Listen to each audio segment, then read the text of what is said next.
Hey everybody, Enigma's Nerd Talk back again with another video.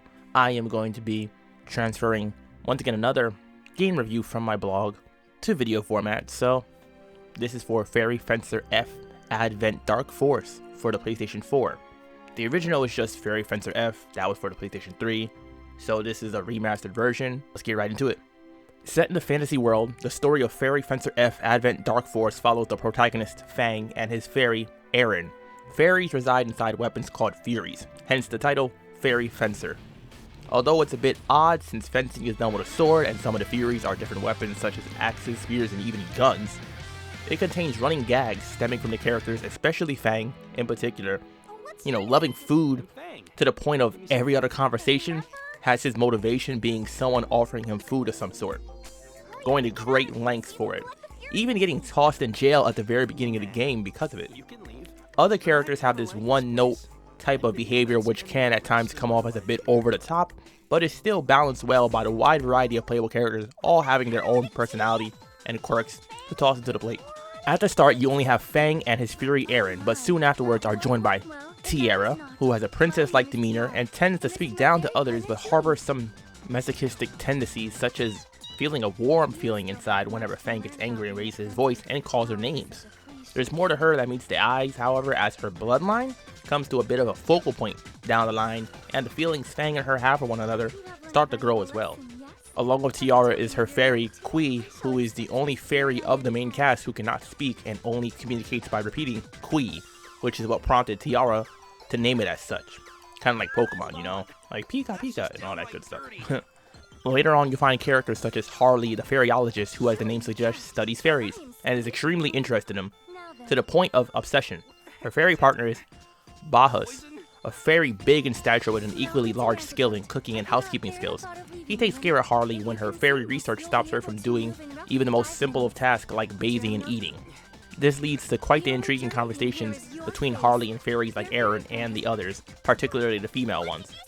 Other characters introduced later on include Galdo, who starts off as an antagonist and later joins the team, as well as Pippin, a sentient creature of sorts who has a human-looking fairy, which leads to some hilarity when people mistake him for the fencer instead of the fairy. Also, depending upon the route, more characters will either be an antagonist or join the party as well.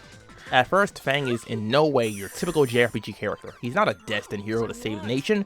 He's not the heroic self-sacrificial character. He's just a guy who wants to relax and eat all day with no worries. His character quickly develops into the aforementioned trope, but he still keeps his signature traits through it all, leading to some comedic dialogues that are really the highlight of the game pretty much. This version of the game having 3 different endings also adds a lot more depth to the story and development of the characters, as you get to see various situations and how things go in each of these routes. The new routes even add new characters as well as make some previously unplayable characters join your party now, which just makes it even better. For fans of the Hyperdimension Neptunia series, this should seem pretty familiar, especially the combat. It uses a very similar combat system, albeit with a few modifications. Also very similar to another game developed by Compile Heart, Omega Quintet. The dialogue, which there is quite a lot of, is shown with a static image in the background of the area as well as static images of the characters in the conversation. Luckily, it does have features such as skip event and fast forward, and it also has an English dub to make things a lot more bearable, especially for multiple playthroughs, which you will need to do if you want to get all the trophies and endings. In that regard, it's what some would call a mix of a visual novel and JRPG. Heavy dialogue that moves the plot along, and some just added in for humor and or fan service purposes. The game goes as such. You start off in town and then can choose to see regular events shown with an orange exclamation point, or sub-events, which are unnecessary to see to advance the plot, but provide comedic relief or just give more backstory on the characters involved, and those are shown with a green exclamation point to differentiate them. If you're like me though and like talking to every NPC, then you'll probably find yourself seeing a lot of random unnecessary dialogue. You can, however, skip anything that you're not interested in reading or have already read before. In town, you'll see a few different places to have these dialogues. First off, there's the inn, which you access godly revival from, which I'll get into later, and you can talk to your party. Secondly, there is the shop, which of course you can buy and sell items from, talk to the shop owner, and synthesize new items with what you've collected. Third, there is the pub, where you could talk to the random drunk characters, which doesn't really add much, but there's one very important NPC there as well, the pub owner, who gives out quests you can complete for items and gold, and also tells you a little bit about the next dungeon you have to head to in the story. Next is the town plaza, where you can find Lola, who will sell you information on where to find more Furies, which is necessary to advance the plot. So it's important to always have some extra gold around, which is not hard to do, however, because she does not charge much and you can always grind some real quick in a dungeon or sell some extra items to cover it. Last but not least, there's a few places to visit that are temporary and just for an event or two. After finishing up in town, it's time to go to a dungeon. Once you've paid Lola and got the information to go to a new dungeon, then you need to go to the menu and select the ferry to place to the ground. Then you can enter and actually get into the other side of this visual novel JRPG, which is the actual combat. As said previously, it is very reminiscent of previous games by the developer. You walk around a map, which has a tendency to be rehashed quite often. Some dungeons are pretty much copies of one another, with even enemies being the same, besides a color palette change, a slight name change, and some increased stats. This is all well and good if you're a fan of the genre, or don't place much value on the actual dungeon landscapes, but for people who do, I can see how it would be considered uninteresting.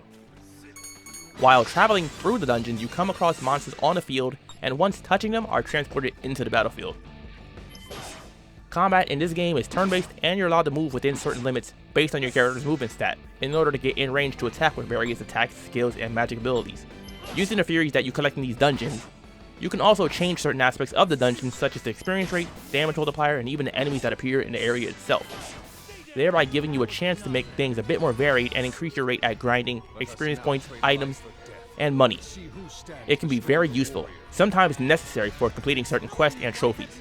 Usually the end of a dungeon will result in some dialogue, then a boss fight, which sometimes you'll be thrown into those cliche, not supposed to win fights, or just a regular one. You'll know within the first few turns which kind it is, as those unwinnable boss fights usually have your team getting defeated in like 1 or 2 hits from their full health, unless of course it's like a new game plus where your stats carry over and whatnot, while the boss will take little to no damage from any of your own attacks.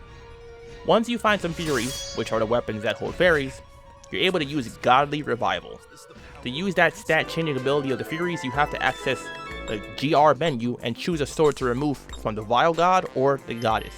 Each one has 20 swords, 1 sword per Fury, giving you a total of 40 Furies, fairies, and swords. In the original game, there was only 1 story pass to take, but in this new edition, there's 3.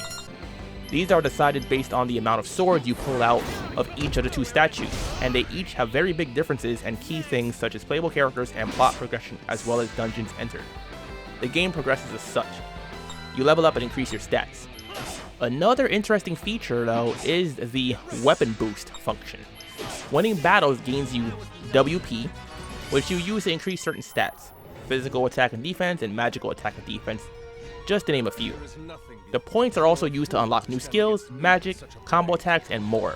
It's important to use these to your advantage, especially if your character is lacking in a particular stat, earlier on in the game especially. Using your WP wisely as well as properly equipping your characters is one of the most important parts to winning tough battles. If you're lacking in WP, then you could use a Fury with the ability to increase your earnings in order to grind out some more quickly. If you run into trouble with bosses, which is bound to happen, especially if you're not into grinding levels, then it's probably time to look at your stats and equipment. Buy the best equipment for your party that you can, and when all else fails, just win by purely leveling up to the point of being overpowered. Also, for those that like things like New Game Plus, this game includes that as well, as I mentioned before. After clearing it once, you can choose what you want to carry over into your next playthrough and get right into it, giving you a chance to complete anything you hadn't during your first time around, as well as go through a different route and see how things could have went. Now, this is just a quick list of some of the differences between the original and remastered version. There's new characters, new moves, additional dialogue, 2 new story paths and endings, 6 characters in a fight compared to the original's 3 characters, and there's additional difficulty settings to choose from. Overall, my verdict of the game is this. If you're a fan of other Compile Heart releases like Hyperdimension, Neptunia, or Omega Quintet, then you already know what to expect and you'll find this a welcome addition to your game collection. Most aspects are typical of previous releases, the graphics, story progression, and combat too. To newcomers, I'd recommend picking it up on a sale like I did, especially if you're not a fan of JRPGs. If you're someone who has played the original for PS3 and liked it, or even just felt like it was missing something, and this is definitely for you. It's got a lot more content and worth a purchase. I don't do number ratings, but this game has definitely held my attention for a good amount of time. It's easily up to 60 hours to complete all 3 routes and closer to 80 if you want to get all of the trophies, character endings, and grind your characters up to higher levels to tackle DLC dungeons. For those looking for replayability, the max level I believe is 999, so you have plenty of post-game grinding and monsters to fight on top of getting all 3 endings. So, that is Fairy Fencer F Advent Dark Force for the PlayStation 4. What do you guys think about the game if you've played it? Feel free to leave a comment in the comment section below. And of course, like I said, the written review will be in the description box below as well if you prefer to read it. And as always, subscribe to the channel if you have not done so already. Follow the channel on Twitch, Instagram, and Twitter. Click the thumbs up button if you like the video. And of course, thanks for watching, guys.